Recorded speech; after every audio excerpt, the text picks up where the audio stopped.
Hello guys, ganito ginagawa ko pagka dating ko galing trabaho. Napakain ng mga ibon kasi yung mga yan, nasa gate pa lang ako, nakaabang na yan sila. Diyan, nakadapo sa puno ng saging, sa bubong, may ingay. Yan, pagdating ko mismo, yan, pakakainin ko yan sila. Kaso medyo may ilap sila. Naubos ko na yung paglalagay ng tinapay. Pagalis ko, tsaka yan sila lalapit. Yung mga ibon na yan. Sa umaga, pakainin ko yan bago umalis, bago pumunta ng trabaho. Tapos pagdating naman ng hapon, pagdating namin ni Mrs., kakainin ko rin yan. Yun lang yung ano nila. Kaya tingnan mo, dami nila buyag. Yan yung mga ano nila. Ganyan lang yan sila. Tuwing hapon, routine yan. Isang kunti lang sila, minsan marami. Kaya nakakatuwa, pakainin sa mga ibon na to.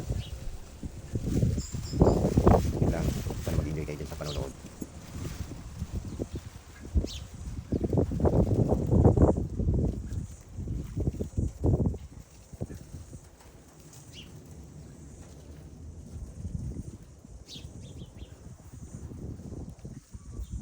Hindi naman yan na.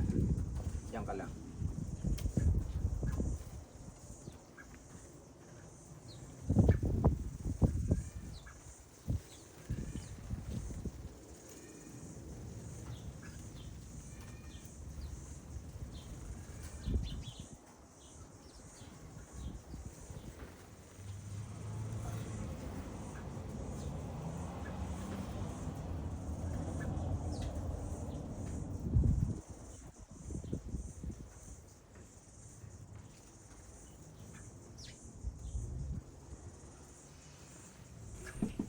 Amping kanunay guys.